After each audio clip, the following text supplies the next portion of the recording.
आज की इस क्लास से हम कक्षा 10वीं विज्ञान की 2022 और 2023 के लिए जो नई प्रश्न बैंक जारी की गई है उसकी शुरुआत करने जा रहे हैं। सबसे पहले अध्याय से ही हम पढ़ेंगे। देखिए, इस वर्ष आपका 75 मार्क का पेपर रहेगा, जिसमें से 30 नंबर के वस्तुनिष्ठ प्रश्न रहेंगे, 24 नंबर के 2-2 अंक वाले प्रश्न आएंगे, 9 नंबर के 3-3 अंक वाले और 12 नंबर के 4 अंक वाले प्रश्न आएंगे, यानी कि टोटल 3 प्रश्न आएंगे। इस तरह से कुल जो प्रश्न रहेगा आपका वहाँ 22 प्रश्नों का एक पेपर दिया रहेगा। तो आइए सबसे पहले अध्याय से हम शुरुआत करते हैं।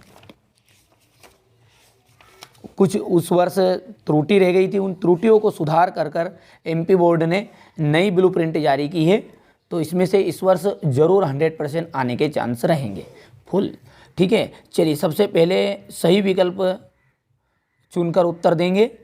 किसी रासायनिक अभिक्रिया का निर्धारण होता है जब अवस्था में परिवर्तन हो, रंग में परिवर्तन हो, तापमान में परिवर्तन हो या उपरोक्त सभी। तो देखिए, रासायनिक अभिक्रिया की हम यदि विशेषता की बात करें तो आप कैसे मानेंगे कि रासायनिक अभिक्रिया हुई? उसके लक्षण यही है कि यदि उसके अवस्था में परिवर्तन होगा, रंग में परिवर्तन होगा और तापमान में परिवर्तन होगा तो हम मानेंगे कि रासायनिक अभिक्रिया हुई। तो यानी कि यहाँ पर राइट ऑप्शन रहेगा उपरोक्त सभी। ध्यान से समझना है आपको, सारी चीज़ें एक ने क्लियर होती चली जाएगी। यदि मैग्नीशियम रिबन को वायु में दहन किया जाए तो चमकदार श्वेत लो उत्पन्न होती है और एवं यहाँ श्वेत चूर्ण में परिवर्तित हो जाती है।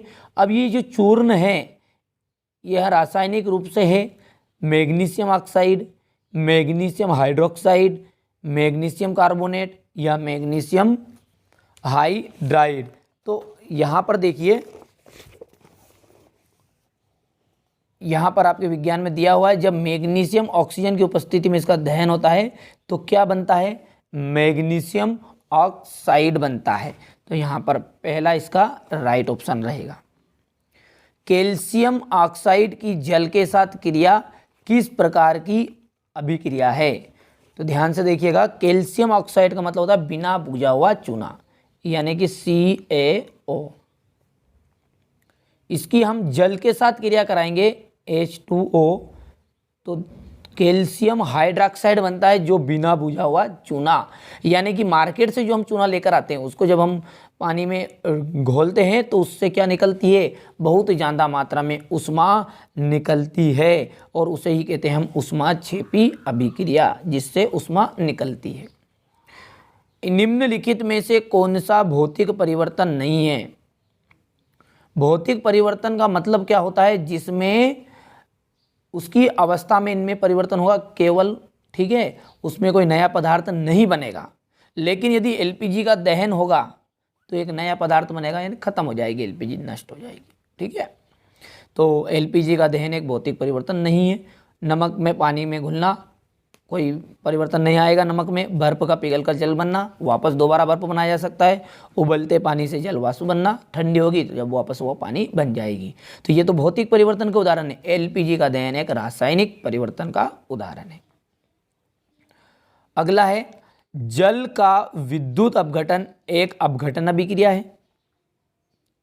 हाइड्रोजन एवं ऑक्सीजन निकलने में मोल अनुपात होगा। तो ध्यान से देखिए, ये जल है, इसमें विद्युत धारा जैसे ही प्रवाहित करेंगे तो यहाँ 2 चीज़ों में टूटेगी, एक हाइड्रोजन में और एक ऑक्सीजन में। तो यदि H2O था, ध्यान से देखिएगा, मैंने पहले से लिख रखा है H2O, तो H2 और O2 निकला। अब हमारे पास O2 है, 2 बार संतुलित करने के लिए इसमें आगे 2 का गुना करना पड़ा और हाइड्रोजन अपने आप बन गई फिर 4 बार। तो आपका जो अनुपात बना वहाँ बना 2, यानी कि 2:1। देर तक सिल्वर क्लोराइड को सूर्य के प्रकाश में रखने पर वह काली हो जाती है। क्यों हो जाती है? क्योंकि सिल्वर क्लोराइड से जो क्लोरीन गैस है उसका अपघटन हो जाता है। सा ऑप्शन राइट रहेगा। सूर्य के प्रकाश में श्वेत रंग का सिल्वर क्लोराइड धूसर रंग का हो जाता है। जो श्वेत रंग है उसमें सिल्वर क्लोराइड जो है किस रंग का हो जाता है? धूसर रंग का हो जाता है। यहाँ कौन सी अभिक्रिया का एक उदाहरण है? तो यह है वियोजन अभिक्रिया का एक एग्जाम्पल। जिन अभिक्रिया में ऊष्मा का अवशोषण होता है वहाँ अभिक्रिया कहलाती है। देखिए अवशोषण का मतलब समझ रहे हो आप, जिसमें ऊष्मा का क्या होगा, अवशोषण होगा, अंदर उसमें समाई हुई रहेगी। तो यहाँ पर हमारे पास उसका एग्जाम्पल भी है, देखिए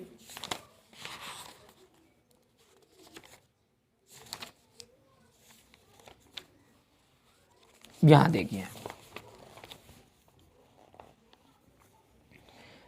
जिस तरह ये जो जल है, अभी हमने एग्जाम्पल ऊपर ही देखा था, जल को जो विद्युत धारा में दिया यानी कि इसमें ऊष्मा अंदर ग्रहण की गई।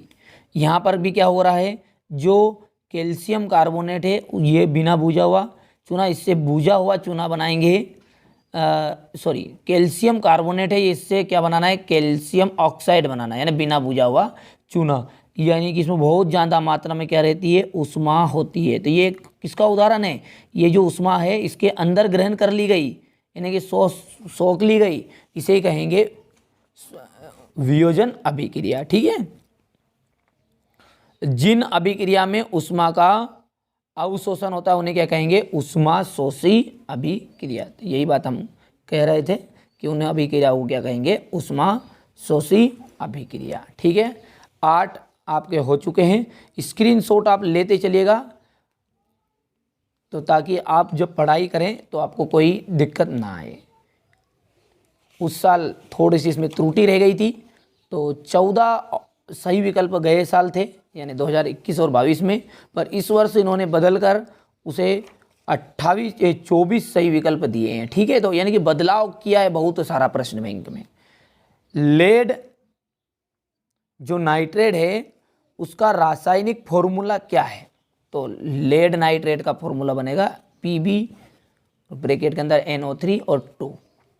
खाद्य पदार्थों का कार्बन डाइऑक्साइड और पानी में टूटना, पानी टूटना किस प्रकार की अभिक्रिया है? क्या बोल रहा है, जो भी खाद्य पदार्थ हैं आपके उसमें क्या हो रहा है, कार्बन डाइऑक्साइड और पानी उसमें टूट रहा है, यानी सोख रहा है, तो वहाँ कौन सी अभिक्रिया है, ऊष्मा क्षेपी अभिक्रिया का उदाहरण है। चलिए आगे बढ़ते हैं। निम्नलिखित में से कौन सी प्रक्रिया रासायनिक अभिक्रिया है? रासायनिक अभिक्रिया है तो ये देखिए, रासायनिक अभिक्रिया माने कि रासायनिक कुछ परिवर्तन होगा, कुछ नया पदार्थ बनेगा। तो यहाँ पर देखिए, तांबे का जो तार है इसे कहते हैं कापर। कापर के तार को हवा की उपस्थिति में उच्च ताप तक गर्म करेंगे तो कापर ऑक्साइड बनेगा, यानी एक नया पदार्थ बना। तो ये बाकी सब भौतिक अभिक्रिया का उदाहरण है, बाकी यहाँ पर 10 नंबर का जो रासायनिक अभिक्रिया का एग्जाम्पल है। निम्नलिखित में से कौन सी एक रासायनिक अभिक्रिया नहीं है? रासायनिक अभिक्रिया कौन सी नहीं है? तो बर्फ का पिघलना, ये एक भौतिक अभिक्रिया है, रासायनिक अभिक्रिया नहीं, बाकी सब रासायनिक अभिक्रिया है। सोना और प्लेटिनम, यहाँ पर द ऑप्शन था, सोना और प्लेटिनम को गलाने वाले अम्ल को क्या कहा जाता है? जिससे सोना भी गल जाता है तो उसे कहते हैं अम्लराज। क्या कहते हैं? अम्लराज। और उसका दूसरा नाम है एक्वा रेजिया। ठीक है। किसी रासायनिक अभिक्रिया में भाग लेने वाले पदार्थ, देखिए रासायनिक अभिक्रिया में जो भाग लेंगे उन्हें अभिकारक कहा जाता है, और रासायनिक अभिक्रिया के फलस्वरूप बनेंगे जिसे उत्पाद कहते हैं। ऊष्माक्षेपी अभिक्रिया का उदाहरण नहीं है, ऊष्माक्षेपी अभिक्रिया का एक उदाहरण नहीं। देखिए ऊष्माक्षेपी का मतलब क्या होगा, जिसमें से ऊष्मा उत्सर्जित होगी। अभी हमने जल से जब विद्युत का एक ऑप्शन देखा था, यहां पर हमने देखा था, ये जल से में विद्युत का अपघटन कराया था तो 2 चीजें टूटकर बनी हुई थी, यानी कि इसमें जो करंट है इसमें अंदर ग्रहण किया जा रहा है।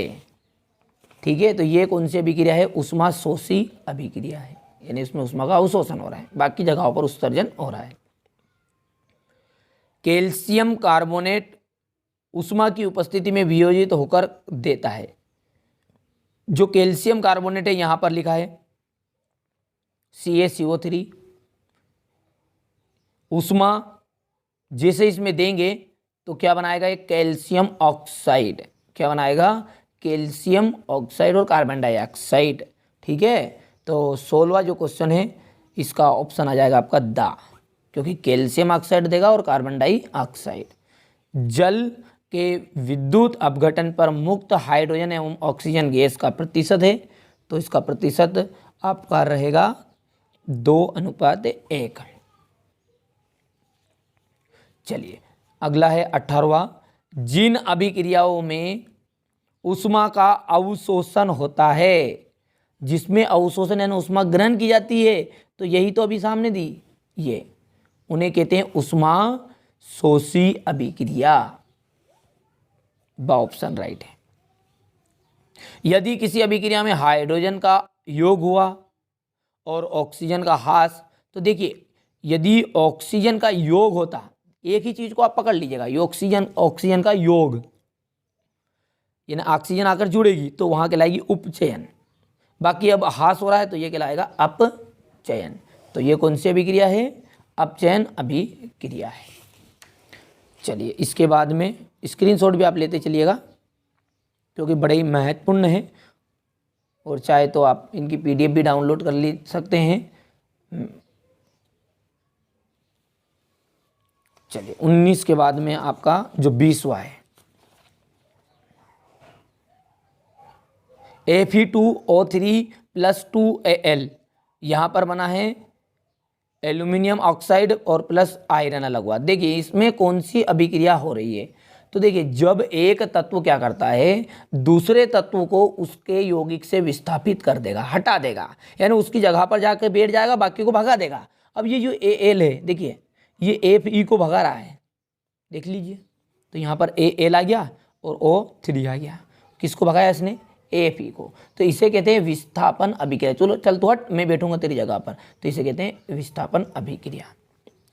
किसी अभिक्रिया की जो पहचान है, उसमें मैंने जैसे अभी भी बताया था शुरुआत में कि हम कैसे मानेंगे कि रासायनिक अभिक्रिया हुई, उसके रंग में भी परिवर्तन होगा, उसकी अवस्था में भी परिवर्तन होगा, तापमान में भी परिवर्तन होगा, यानी कि उपरोक्त सभी इसका राइट ऑप्शन रहेगा।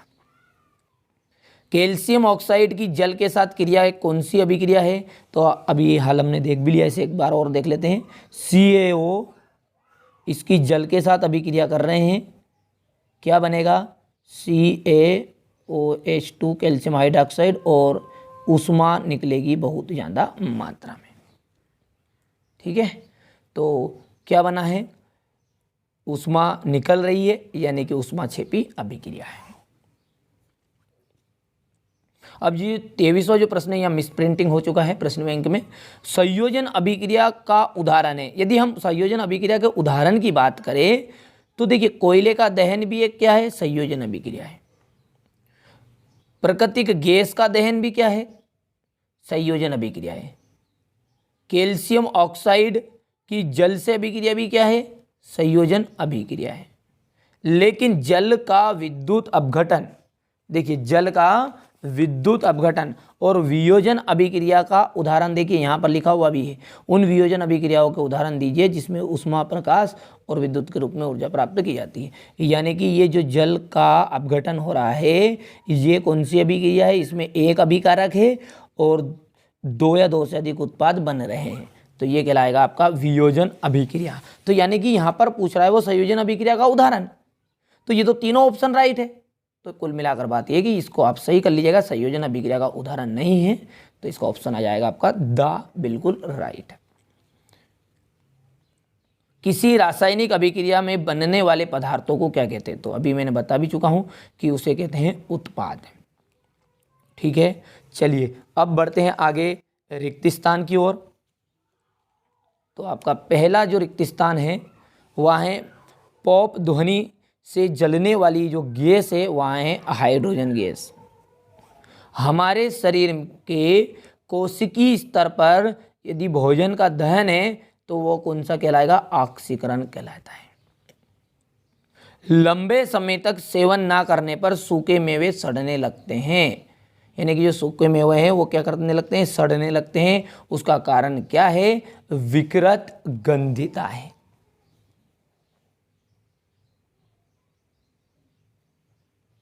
विकृत गंधिता। हाइड्रोजन का यदि योग हुआ, अभी देखिए सही विकल्प में पूछा था ये, ऑक्सीजन का ह्रास हुआ, तो मैंने बताया था यदि ऑक्सीजन का योग हो तो उसे कह दीजिएगा उपचयन। अब यहाँ पर ह्रास हो रहा है तो कौन सी अभिक्रिया कहलाएगी, अपचयन अभिक्रिया कहलाएगी। दीवारों पर सफेदी करने के 2-3 दिन के बाद में चमक आ जाती है। क्यों आती है, क्योंकि वहाँ पर क्या चीज़ बनती है, कैल्शियम कार्बोनेट की एक पतली परत आ जाती है, और कैल्शियम कार्बोनेट कहते हैं CaCO3। अब ये जो कैल्शियम कार्बोनेट होता है ये संगमरमर के पत्थर की तरह चमकदार होता है। क्यों, क्योंकि संगमरमर के पत्थर का रासायनिक फॉर्मूला भी यही है, CaCO3। तो यानी कि 2 या 3 दिन के बाद ये जो परत बनेगी, तो वैसे 1 दिन के अंतर्गत ही बन जाती है, पर जो वैज्ञानिक पद्धति के अनुसार 2 या 3 दिन लगेंगे। तो जो परत बनेगी तो वहाँ चमकदार होगी। क्यों, क्योंकि इसका रासायनिक फॉर्मूला संगमरमर के पत्थर की तरह ही है। तो संगमरमर का रासायनिक फॉर्मूला भी आप लिख दीजिएगा, CaCO3। किसी रासायनिक समीकरण में अभिकारकों को हमेशा किस तरफ लिखा जाता है, तो इस तरफ जो अभिक्रियाएं होती है, जैसे यहाँ पर एग्जाम्पल देखिए, यहाँ पर देखिए इस तरफ का जो हिस्सा है इसे हम कहेंगे बाईं ओर, और ये कहलाएगा आपका दाहिनी ओर, क्योंकि हम इसे कहते हैं LHS और इसे कहते हैं RH। LHS यानी कि लेफ्ट हैंड साइड यानी कि बायां हाथ, और ये राइट हैंड साइड यानी दायां। तो अभिकारकों को किस तरफ लिखा जाता है, हमेशा बाईं ओर। ठीक है, तो हमेशा अभिकारकों को बाईं ओर लिखा जाता है। बिना बुझे हुए चूने का सूत्र है, तो बिना बुझा हुआ जो चूना है वो उसे कहते हैं कैल्शियम ऑक्साइड, CaO। वे अभिक्रियाएं जिनमें ऊष्मा का अवशोषण होता है ऊष्माशोषी अभिक्रिया कहलाती है।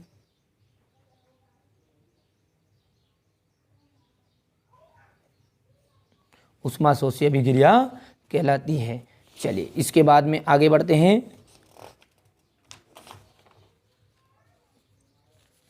अगला रिक्त स्थान है कि वे अभिक्रियाएं जिनमें अभिकारकों के बीच आयनों का आदान प्रदान होगा उसे कहते हैं द्विविस्थापन अभिक्रिया। जैसा कि यह बड़ी महत्वपूर्ण भी है, 2 नंबर में पूछी भी जाती है कि द्विविस्थापन अभिक्रिया को उदाहरण सहित समझाइए, तो ये इसकी परिभाषा आप यहाँ से कंप्लीट कर भी सकते हैं। किसी रासायनिक अभिक्रिया का प्रतीकात्मक निरूपण करना ही रासायनिक समीकरण कहलाता है। देखिए ये अगले साल नहीं थे और यही बहुत ही महत्वपूर्ण है, तो बोर्ड ऑफिस ने इस वर्ष इन्हें इस विशेष रूप से इस तरह से ही ऐड किया है ताकि आप प्रश्न बैंक को अच्छे से कंप्लीट कर अच्छे अंक प्राप्त कर सके। ठीक है, तो अच्छे से कंप्लीट करिएगा, इस वर्ष प्रश्न बैंक में से ही आने वाले हैं। तो रासायनिक समीकरण,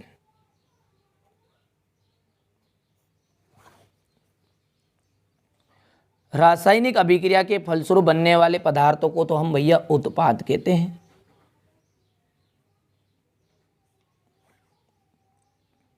वे अभिक्रियाएं जिनमें उत्पाद के निर्माण के साथ साथ ऊष्मा भी उत्पन्न होती है। वे अभिक्रियाएं जिनमें क्या होती है, उत्पाद के निर्माण के साथ साथ क्या होती है, ऊष्मा भी उत्पन्न होती है। तो मैंने अभी एक एग्जाम्पल बताया था आपको, यहाँ पर ये देखिए, यहाँ पर उत्पाद बना पर उसके साथ साथ ऊष्मा प्राप्त हुई, तो कौन सी अभिक्रिया कही थी हमने इसे, ऊष्माक्षेपी अभिक्रिया। तो बस यहाँ पर भी लिख देंगे हम ऊष्माक्षेपी अभिक्रिया।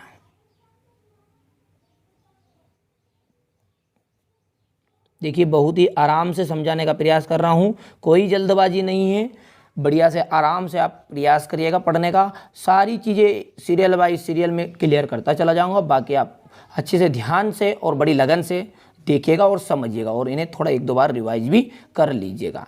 मैं अंत में आपको बता भी दूंगा कि इनकी PDF आप डाउनलोड भी कर सकते हैं, या फिर हो सकता है डिस्क्रिप्शन में लिंक भी दे दूंगा, वहाँ से आप जाकर इन्हें आराम से कंप्लीट कर लीजिएगा। ठीक है, या हमारे व्हाट्सएप ग्रुप में भी जुड़ जाइएगा, ताकि जल्दी से जल्दी आप अच्छे से तैयारी कर सकें। लोहे की जो वस्तु है उनको भैया किससे बचाने के लिए पेंट किया जाता है, तो हर बच्चा जानता है कि उन्हें संक्षारण से बचाने के लिए, और संक्षारण का दूसरा नाम है जंग। ठीक है, तो जंग यदि ना लगे इसलिए हम उन पर क्या कर देते हैं, पेंट कर देते हैं, इसका रिक्त स्थान हो जाएगा जंग। ऐसी कौन सी अभिक्रिया है जो संयोजन अभिक्रिया के विपरीत जिसे कहते हैं, तो वहां अभिक्रिया है वियोजन अभिक्रिया। बड़ा ही महत्वपूर्ण प्रश्न भी आता है और मैंने अच्छे से कवर भी कर दिया, लिंक डिस्क्रिप्शन में मिल जाएगी, आपको जाकर देख लीजिएगा कि वियोजन अभिक्रिया को संयोजन अभिक्रिया के विपरीत क्यों कहा जाता है। तो कौन सी अभिक्रिया को कहा जाता है, वियोजन को।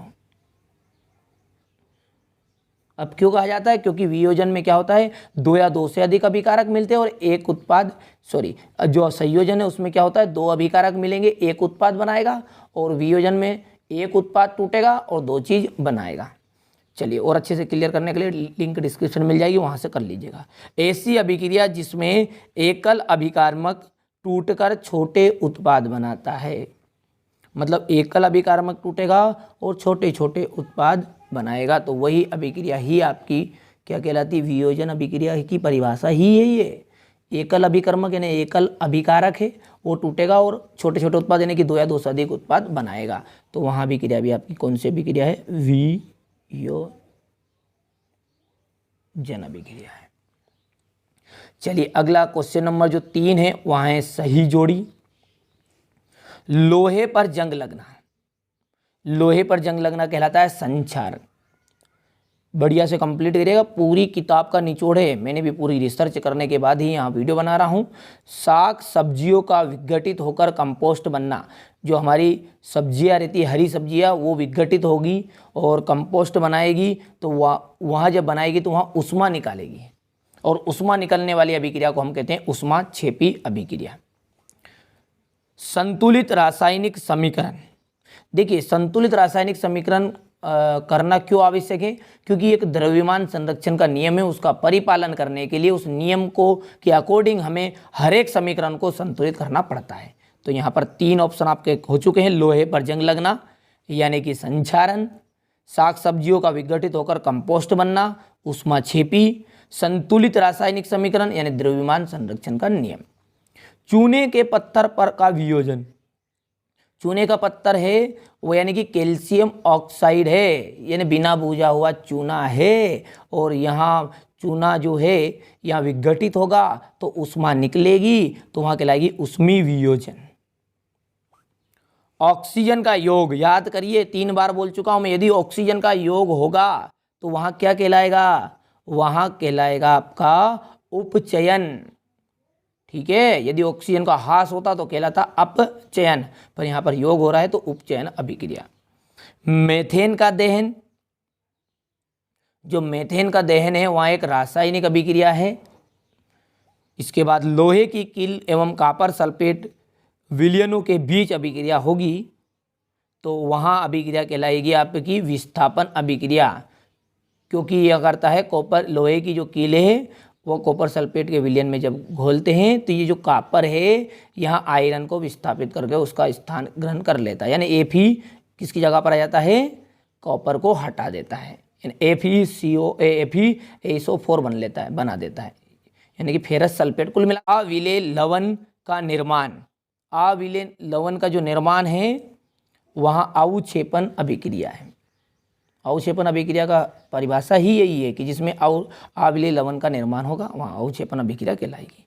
रासायनिक अभिक्रिया में भाग लेने वाले पदार्थ को अभिकारक कहते हैं, यहाँ पर ऑप्शन सही है।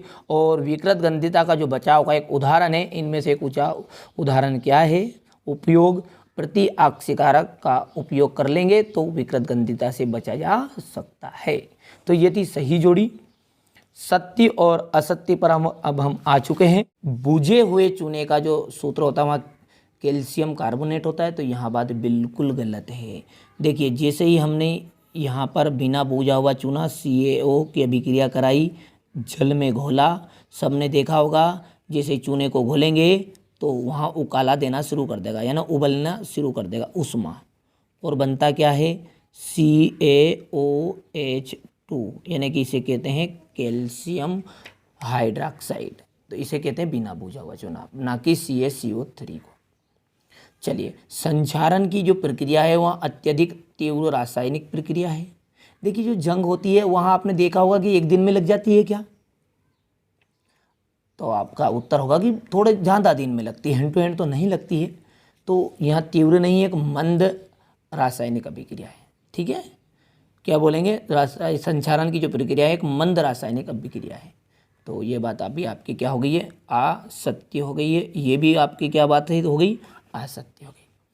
सूर्य के प्रकाश में सिल्वर क्लोराइड का जो विघटन सिल्वर एवं क्लोरीन में हो जाता है। तो तीसरा बात आपकी बिल्कुल राइट है, इसका अपघटन होगा तो सिल्वर अलग हो जाएगा और क्लोरीन अलग हो जाएगा। चलिए, इसके बाद में यहाँ से देखिएगा, पेज अलग हो गया है थोड़ा सा। तीसरे के बाद में आपका जो चौथा, यहाँ पर दानेदार जस्ते पर तनु सल्फ्यूरिक अम्ल की अभिक्रिया हो से हाइड्रोजन गैस का निर्माण होगा। तो आप 100 बात की एक बात अच्छे से ध्यान रखिएगा कि देखिए, कभी कोई भी जो धातु है वहाँ अम्ल के साथ अभिक्रिया करेगी तो हाइड्रोजन गैस जरूर उस निर्माण करेगी ना, हाइड्रोजन गैस उत्पन्न होगी। इसमें देख लीजिए, कहीं पर अम्ल है क्या, कहीं पर एक धातु है क्या? तो हाँ, यहाँ पर जस्ता है एक धातु और सल्फ्यूरिक क्या है, एक अम्ल है। तो हाइड्रोजन गैस का निर्माण तो होगा। चांदी के आभूषण पर जो काली परत होती है वहाँ सिल्वर क्लोराइड की होती है? नहीं, वो काली परत जो होती है वहाँ सिल्वर सल्फाइड की होती है। यदि सिल्वर सल्फाइड दिया रहेगा तो वहाँ पर राइट रहेगा, और ये आप बन जाएगा आपका असत्य बात। चलिए, इसके बाद में एक वाक्य में उत्तर, अभिकारक किसे कहते हैं? अभिकारक किसे कहते हैं? तो जो अभिक्रिया में भाग लेते हैं उन्हें कहते हैं अभिकारक। मैं बोल भी रहा हूँ, आप लिख लीजिएगा।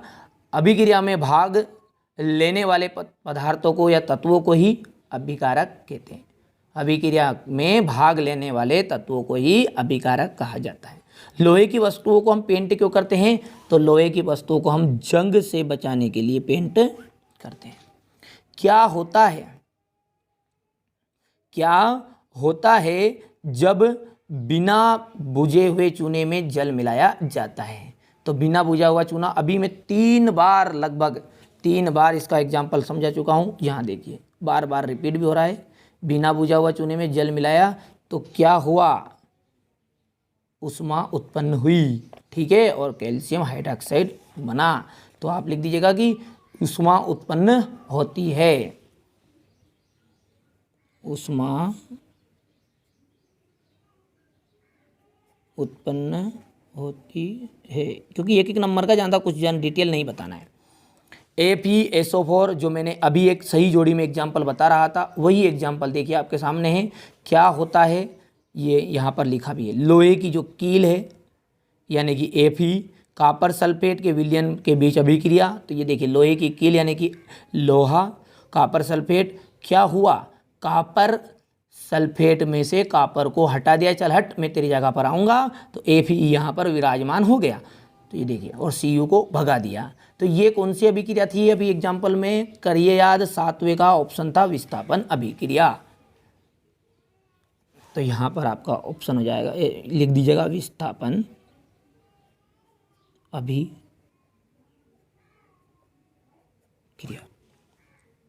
ऐसी अभिक्रिया जिसमें एक पदार्थ का उपचयन होता है तथा दूसरे का अपचयन होता है उसे हम रेडॉक्स अभिक्रिया कहते हैं। क्या कहते हैं उसे? रेडॉक्स अभिक्रिया।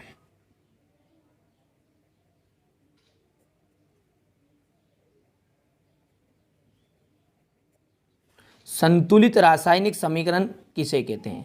तो देखिए, इसे समीकरण को हम संतुलित रासायनिक समीकरण कहते हैं जिसके प्रत्येक तत्व में परमाणुओं की संख्या समान हो। क्या हो? प्रत्येक तत्व के परमाणु की संख्या समान हो। संयोजन अभिक्रिया के लिए एक रासायनिक समीकरण देना है। तो संयोजन अभिक्रिया का एक रासायनिक समीकरण देखिए, संयोजन अभिक्रिया किसे कहते हैं? जिसमें दो अभिकारक होते हैं और मिल जाते हैं और एक उत्पाद बनाता है, यानी कि C+O2 CO2। क्वेश्चन नंबर 8 में पूछा गया है कि संचारण के कोई दो उदाहरण लिखने हैं। तो देखिए, संचारण का जो दो उदाहरण है उसमें पहला उदाहरण है लोहे पर जंग लगना। ठीक है, क्या है पहला उदाहरण? लोहे पर जंग लगना। इसके अलावा जो आपने देखा होगा कि जो तांबे के बर्तन हैं उन पर नीले हरे होना, जो तांबे के बर्तन हैं वहाँ नीले हरे हो जाएंगे। तो या फिर आप सिंपल सा एक उदाहरण लिख दीजिएगा, सोना चांदी के गहने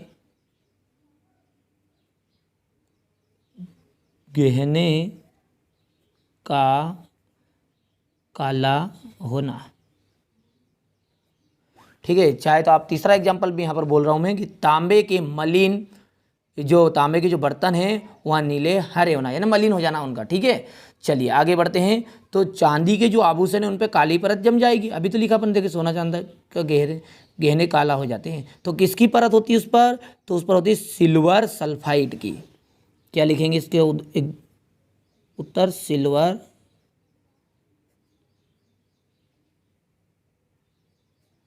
सल्फाइड। प्रतीकाक्षी कारक का क्या उपयोग है? तो देखिए, विकृत गंधिता को रोकने का। किसको? विकृत गंधिता को रोकने में, विकृत गंधिता को रोकने में इसका उपयोग किया जाता है। रासायनिक समीकरणों में पदार्थ की जो जलीय अवस्था होती है, जलीय अवस्था को किस रूप में दर्शाया जाता है? तो देखिए, जलीय अवस्था कहलाती है विलयन अवस्था, इसे कहते हैं AQ। ठोस को S से, द्रव को L से, जलीय अवस्था को AQ से और गैस को G से दर्शाया जाता है।